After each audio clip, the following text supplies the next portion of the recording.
Now, the saying goes that one man's trash is another man's treasure. And my next guest is living proof that that is true, because just like our Simon, he loves bins. Dave Clark, also known as Dustbin Dave, loves taking photos of his favourite ones. He's just been awarded the Anorak of the Year from the Dull Men's Club, which celebrates people with mundane hobbies. I always think it's a bit rude to say that, because actually I love chatting to people who are really interested in stuff, and your bin fascination goes to a whole new level, doesn't it? What started it? Well, it probably started at a young age when I had an interest in the council trucks coming down the road and the bin men emptying the bins. I was always fascinated.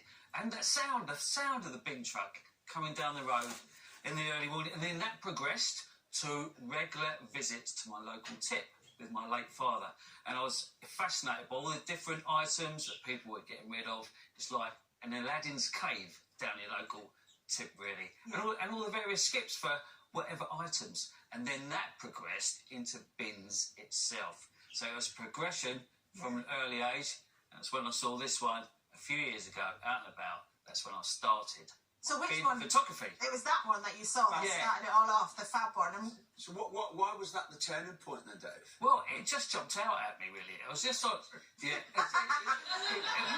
was just on a random day out with a family, and I saw that bin in the distance, and I thought, wow, that is a decent bin. It's just the colour of it, and it's lively and fun. Yeah. And then after that, I started looking out for more similar designs or unusual shaped bins. Yeah. These are prime examples, certainly these two, certainly this one.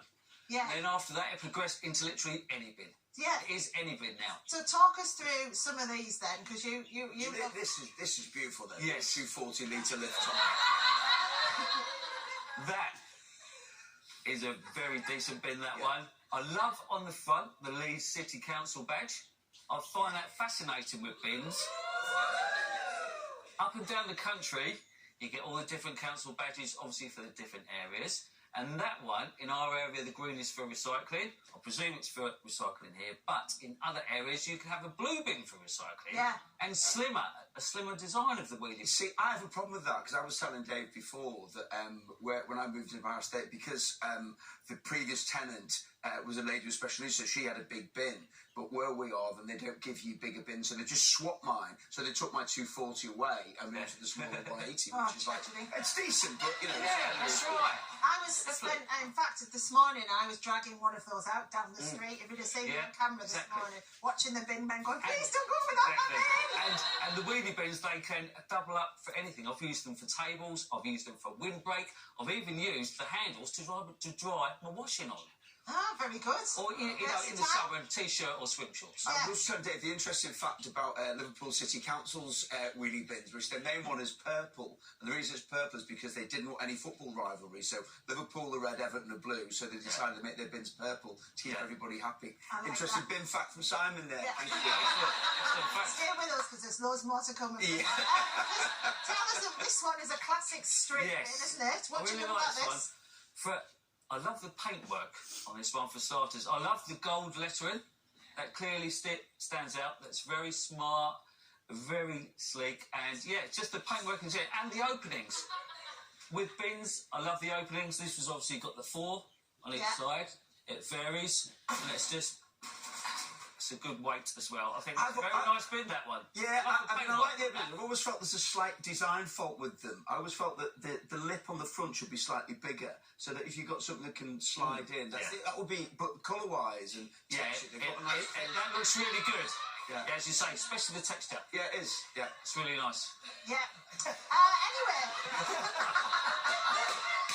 This one looks cool. Yeah. Where's this one then? Well, this one grabs your attention straight away, doesn't it? Especially for any younger viewers out there. And it could promote them to use it more as well, to start using the bins more regularly. What I like about this one is here it's clearly labelled. You've got plastic bottles, other waste, cans, newspapers and magazines. And that's just a really fun bin. And obviously everything... Where is that one normally inhabiting? Is it school? Yeah, I was looking for a name on the front that could have a town or something, but if this was in your local area, you can make it look like your local bus route. Here, if this was in Leeds, you could have like Ellen Road on the front to make it more localised with your bins. And you've actually have been out around Leeds having a look at our bins, haven't you? Yeah, I've been at a few. What do you think? Yeah, I've been at a few times. I started early doors last night in the dark and just having a little look around, sort of nearly getting lost, and then a few looks this morning. Yeah. How do you rate us on our bins? As a city? Yeah, not bad. I mean, the 3 I saw near the Holiday Inn, they were quite good. They were like recycling bins for cans and bottles, really big. Obviously, you can clearly see them, all clearly labelled, from what coloured bottle you want to put in each bin. And had a little general look around. There was one that I saw on the screen there with the brown slats. It was like a slimline design around sign, which you see a few around here. I did like the black. Quite Scandi those, aren't they? Do you think that like the brown slat Yeah, one? they are quite Scandi. I think it's quite good Scandi. That's what I love about bins. They're just so different. And when you actually go out looking for them and find them, you notice how Have you got a favourite though, Dave? You know, if I had to say, right, you could have one bin in the whole world, what are you going to go for? Well, to be honest, I probably haven't seen it yet. I'm still searching. I'm still searching for the ultimate bin. What about in Leeds? That would totally blow my mind. Did you have one which you picked out as your favourite in Leeds? There was one near the bridge. Yeah. That was, I think it was one of the metal ones, just the normal council bins. But I liked the lettering on that. And I saw one a bit further along, and it had, I have got With it. a cannon on it, was it? Yes, it had a cannon on it. But the Leeds, there was the letter E missing and the letter S missing on it. And the one further along had all the writing on it. So that's 2 different bin photos. Yeah. Because the lettering's missing. So every bin photo is different and every bin is unique. Yeah, this is one of Simon's favourite days. Any chance he can to talk about bins. And like, literally, you've never been happier than you are. No, well, Dave and I chatted about, obviously, my love affair with the Continental S1100 galvanised, which is the king of all bins. If you've got a bit of time at home now, just Google that. It's a good watch. Yeah, Dave, thank you so much. It's lovely to chat to you. You're Thanks, welcome. everyone. Still to come, from bins to bangers, Simon will be back in the kitchen where he belongs, making a dish with sausage and Boston baked beans. What's Boston about them then? Well, the origin of them is actually from Boston, and to do with the fact that the molasses in them is a byproduct from making rum. Oh, that sounds exciting. Plus, Louise Redknapp is here to tell us about her new single, designing a new fashion range and returning to the West End to play a traditionally male character in Grease, Teen Angel. That's right after the break.